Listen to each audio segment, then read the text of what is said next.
Autonomía tiene que ver o está casi sinónimamente relacionada con la ética. La autonomía, en el concepto de la ética, pues no tiene las fronteras que requieren una definición propia de hacer porque yo hago como individuo, ni hacer solamente porque mi profesión lo permite. La autonomía, y más en el caso de los profesionales de la salud, implica el apego a la moral, la ciencia, el conocimiento técnico, pero la virtud. Un ser virtuoso puede ser anónimo, debe ser, un ser ético. Un médico como tal debe ser ético. Desde ese punto de vista, la autonomía, y creo que lo diremos en el panel, está resquebrajada por todos los elementos que hacen parte de nuestra sociedad. Entonces, la autonomía para mí es, o para nosotros como tal desde el punto de vista académico, constituye claramente la expresión de la virtud de la ética en el profesional que puede autorregularse, que puede tener autogestión y que puede tener autocontrol para poder producir los resultados esperados. No sé si el doctor Zapata quiera contribuir a esta discusión. Muchas gracias. Sin duda alguna, la autonomía suena siempre como un derecho, pero al igual que siempre va paralela con la ética, implica la autorregulación. Y lo que quiero decir con esto es que la autonomía sí tiene límites. La autonomía es el producto de la esencia de ser profesionales. Ya se dijo hace un rato en una de las presentaciones, cuando nosotros somos profesionales tenemos esa capacidad de autogobernarnos, pero ese gobierno implica un gran conocimiento, una gran experticia, un profundo altruismo y una autorregulación. Y en ese orden de idea lo que estoy queriendo decir es que la autonomía, siendo un derecho, no puede ir sin la autorregulación, que es un imperativo ético en el ejercicio de nuestra profesión. Hermana. Primero que todo, ¿sí se escucha? Pues queremos agradecer porque siempre en todos estos eventos el objeto de todo el sistema de salud somos los pacientes. Sin embargo, en muchos eventos somos ausentes, no nos toman en cuenta en los eventos. Les agradecemos mucho en que hayan pensado en nosotros como pacientes, que como decía el doctor, tenemos una cantidad de formas de ser, tenemos sentimientos, tenemos valores, tenemos expectativas frente a los cambios del sistema de salud.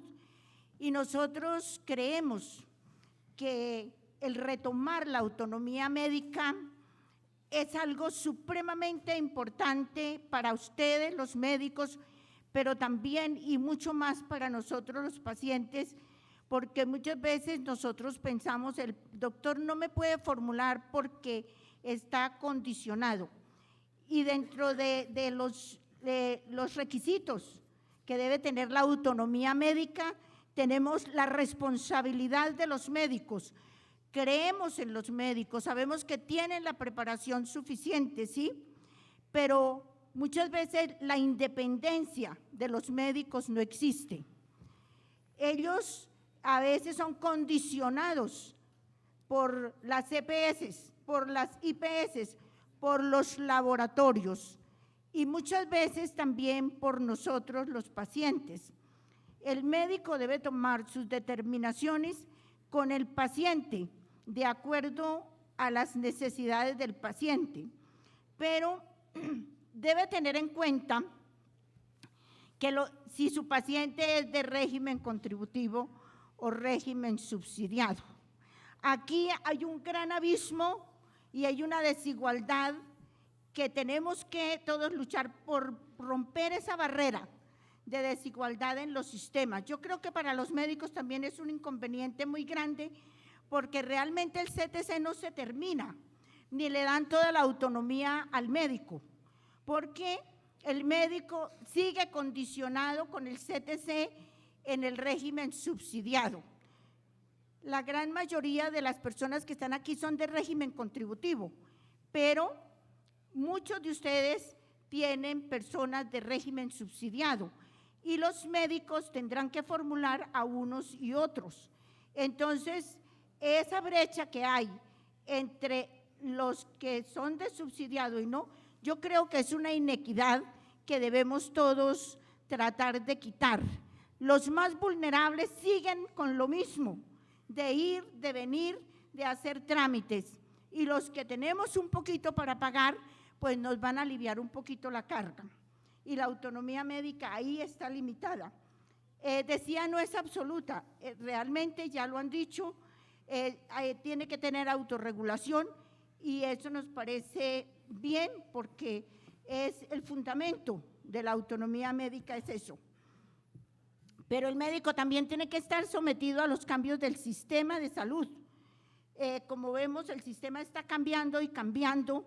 También tienen que estar sujetos a las presiones de muchas personas que les están diciendo, mire los recursos, mire lo demás allá, lo demás acá. Yo creo que tienen que ser responsables.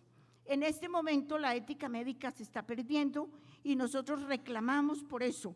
Los médicos, como decía el doctor, solo formulan por los exámenes que lleva el paciente. Nunca, raro es el médico que realmente mira el físico de su paciente, sus necesidades reales. Entonces los invitamos, ya que nos dieron esta oportunidad, a que volvamos a retomar este valor tan importante para los médicos y para los pacientes. Muy bien, hemos insistido en la autonomía, ¿sí? Pero recordemos que tanto la ley estatutaria como la Asociación Médica Mundial han insistido en algunos parámetros de esa autonomía, que tiene que ver con autorregulación, el tema ético que se ha mencionado, la racionalidad, la evidencia científica, pero también la conciencia sobre el gasto y también la obligación de los médicos, digamos, a transmitirle ese tema de autorregulación a los pacientes, teniendo como marco esa cantidad de compromisos, porque son unos compromisos bien importantes para que realmente la autonomía sea exitosa. ¿Creen que el país tiene la institucionalidad requerida para que los profesionales de la salud se autorregulen? No sé si iniciamos con el doctor Zapata. Sin duda hay institucionalidad, pero hay que reforzarla. Y parto por un principio.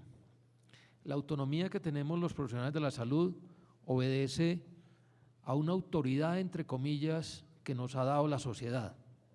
Esto es el producto de un pacto social, donde nosotros adquirimos un compromiso.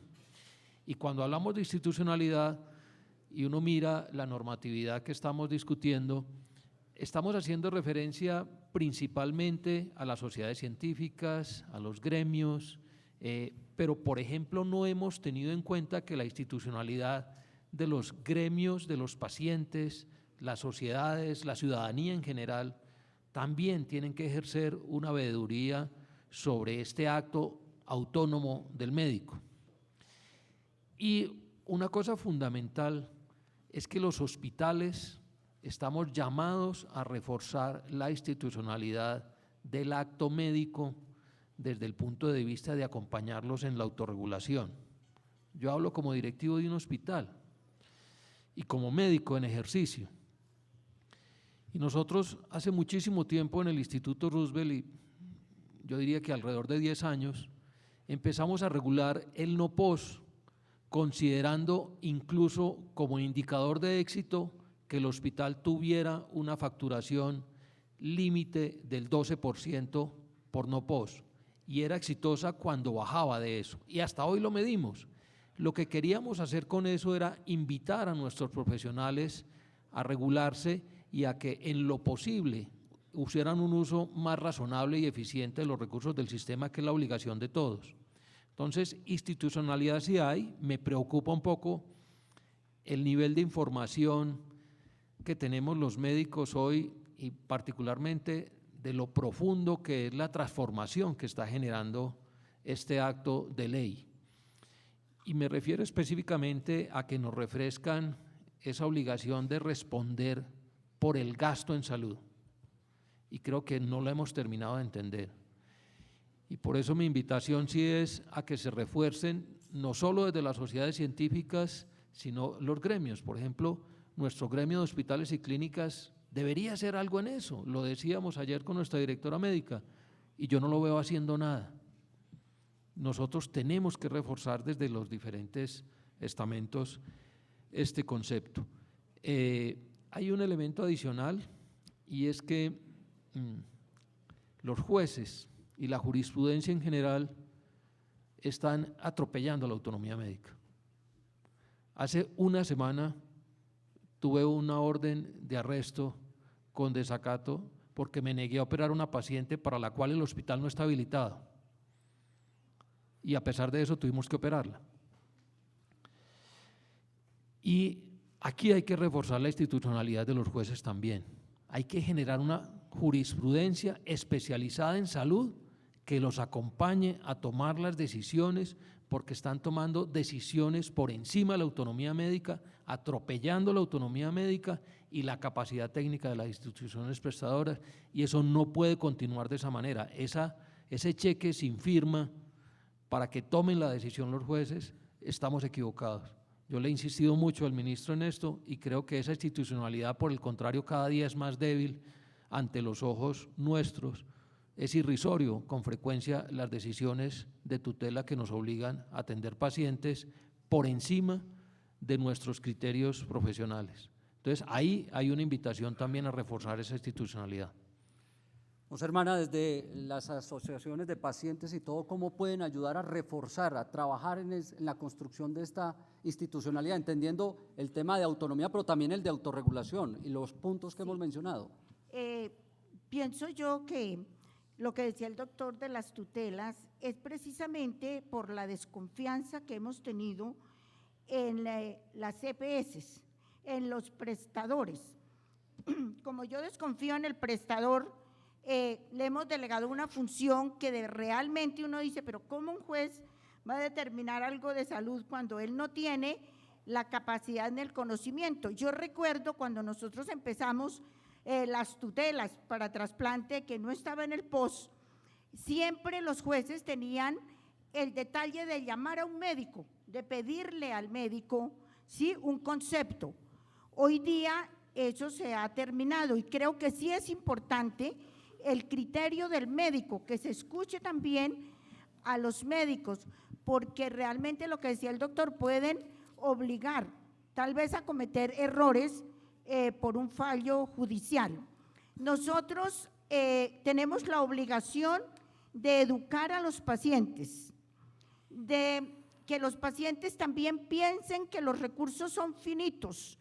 Recuerdo que en Cali casi me pegan los pacientes porque yo les dije eso, que teníamos que tener responsabilidad frente a lo que nos dan. Muchas veces no seguimos los tratamientos adecuados, no somos adherentes a los tratamientos, y creo que en la autonomía médica el médico debe tener en cuenta la adherencia a ciertos tratamientos. Por ejemplo, un tratamiento biotecnológico que exige unos requisitos de mantenimiento y de manejo, deben, antes de dárselo al paciente, estar seguros que ese recurso no se va a perder, porque el paciente tiene la capacidad de manejar este medicamento, es lo que le regalen. Por ejemplo, una bomba de insulina a un paciente que no tiene adherencia es totalmente perdido, ¿sí? Y son procedimientos que son muy buenos, pero no en todos los casos. Nosotros queremos colaborar en la construcción de todos los cambios del sistema de salud al lado de las sociedades científicas. Nosotros no conocemos muchas cosas, pero nosotros sí vemos la realidad de las personas, de los pacientes, y también sabemos que hay algunos abusos, pero los abusos son menos de lo que la dimensión que a veces se le dan. Entonces, nosotros sí nos comprometemos desde la asociación y desde Pacientes Colombia, que somos 152 asociaciones del país, que nos hemos unido en la defensa de los derechos, pero también en hacer incidencia, en diálogos con el ministerio, en dialogar con el Congreso. No hemos tenido la oportunidad de dialogar mucho con las sociedades científicas y creemos que las sociedades científicas en Colombia tienen mucha institucionalidad y creemos en ellas, que son personas éticas, capaces de autorregularse